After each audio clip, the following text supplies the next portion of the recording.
नमस्कार, आदाब। मैं सदर सैफी और आप देख रहे हैं सैफी 24 न्यूज का हमारा ये खास बुलेटिन। आइए देखते हैं देश व प्रदेश से जुड़ी कुछ खास खबरें। एक तरफ दिल्ली के कंजावाला कांड यानी अंजलि की मौत के मामले में इकलौती चश्मदीद गवाह है। दूसरी तरफ आगरा पुलिस की नजर में एक ड्रग्स पेडलर है। वह एक तरफ दावा करती है कि हादसे से पहले अंजलि नशे की हालत में थी, वहीं दूसरी तरफ वो खुद नशे यानी गांजे के साथ आगरा में गिरफ्तार हो चुकी है। अंजलि केस की गवाह निधि पिछले 2 सालों से जमानत पर बाहर है। इससे पहले वो करीब 15 दिनों के लिए आगरा की जेल में बंद थी। अब अदालत में पेश ना होने की वजह से निधि पर फिर से गिरफ्तारी की तलवार लटक रही है। बता दें कि जीआरपी पुलिस फिलहाल उसे हिरासत में लेने की तैयारी है। हम उसी निधि की बात कर रहे हैं जो अंजलि की मौत की इकलौती चश्मदीद और उसकी दोस्त होने का दम भरती है। करीब 2 साल पहले यदि यही निधि आगरा पुलिस की हिरासत में नजर आई थी। अब सवाल यह है कि अंजलि की मौत की इकलौती चश्मदीद आखिर आगरा पुलिस की गिरफ्त में क्यों और कैसे आ गई। तो निधि का यह दूसरा चेहरा और पुराना सच जानने के लिए आपको पिछले 2 साल पीछे जाना होगा। 6 दिसंबर यानी 6 दिसंबर 2020 आगरा उत्तर प्रदेश।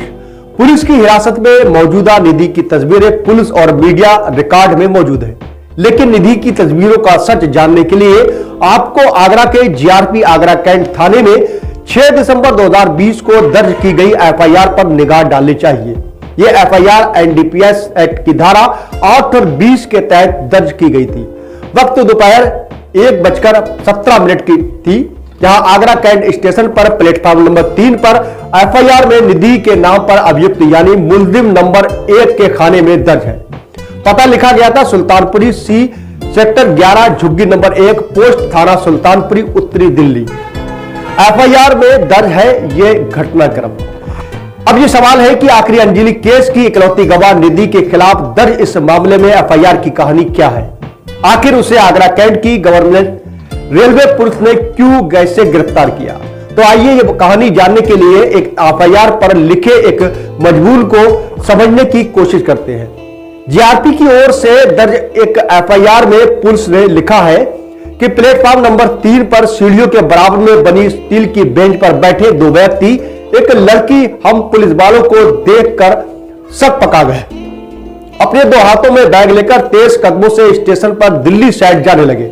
जिसको रोका टोका तो नहीं रुके। अतः शक होने पर पुलिस वालों ने एक बारगी दबिश देकर घेर कर ओवरब्रिज की सीढ़ियों के बराबर में स्टील की बेंच के करीब 30 कदम दूर पर महिला पुलिसकर्मी की मदद से पकड़ लिया, जिन्हें हम पुलिस को देखकर भागने के कारण पूछने पर तीनों में से एक स्वर में कहा कि साहब हमारे पास बैग में गांजा है। इस मामले की जांच कर रही पुलिस ने तब निधि के साथ बिहार के औरंगाबाद में रहने वाले समीर और दिल्ली के रहने वाले रवि कुमार नाम के लड़कों को नशे की खेप के साथ गिरफ्तार किया था। यानी ये लड़के भी निधि के साथ ड्रग्स सप्लाई के इस रैकेट में हिस्सा थे।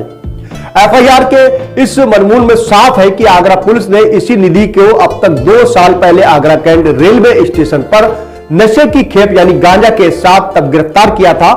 तब वो अपने 2 साथियों के साथ आगरा कैंट होते हुए ड्रग्स लेकर दिल्ली जाने की फिराक में थी।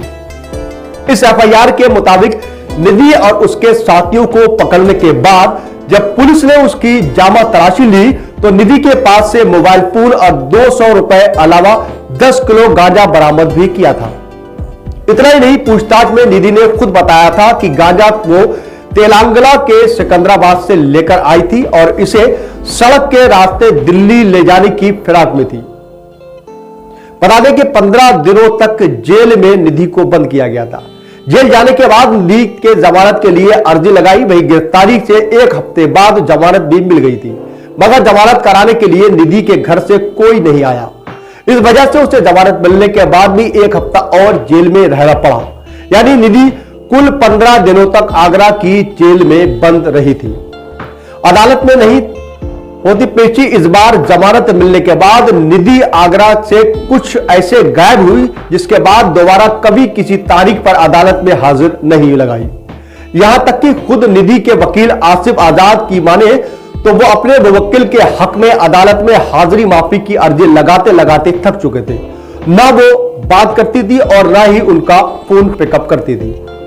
वही वकील आसिफ आजाद ने तो यहां तक कहा कि निधि 2 साल पहले आगरा में गिरफ्तार तो हुई थी, लेकिन उसकी जमानत करवाने तक उसके घर से कोई नहीं पहुंचा था। यहां तक कि उन्होंने आगरा से ही जमानती का इंतजाम किया था।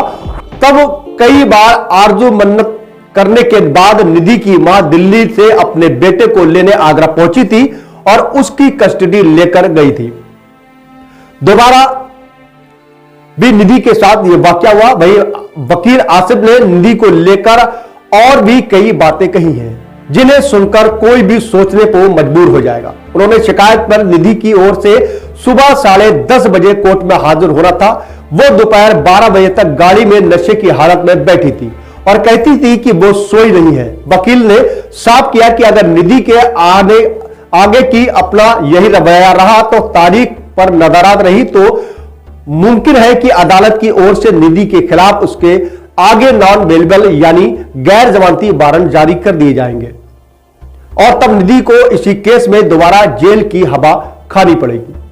वैसे इस मामले में पुलिस की केस डायरी में दीपक नाम के व्यक्ति का भी जिक्र आया है, जिसे लेकर फिलहाल रहस्य बरकरार है। असल में पुलिस की पूछताछ में गांजे की खेप में निधि ने दिल्ली के रहने वाले दीपक की तरफ से मंगवाए जाने वाली बात कही थी, लेकिन आगरा पुलिस अब तक अपनी जांच में उस दीपक तक नहीं पहुंच पाई है।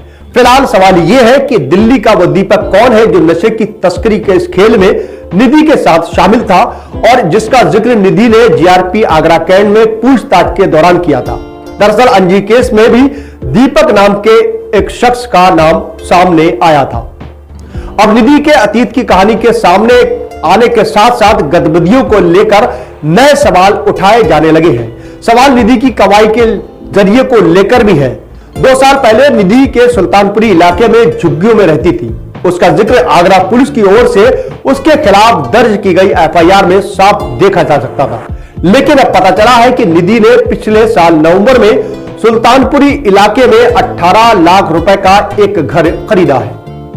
इस बीच दिल्ली पुलिस ने सोमवार को इस मामले की सुनवाई के दौरान अदालत में एक सीसीटीवी फुटेज भी पेश की है, जिसमें आरोपी एक जगह उतरकर गाड़ी के नीचे अंजलि को फंसी हालत में देखता है, मगर अंजलि की मदद करने की बजाय उसे कार से निकालने की बजाय चारों आरोपी वापस कार में बैठते हैं और कार को भगाने लगते हैं।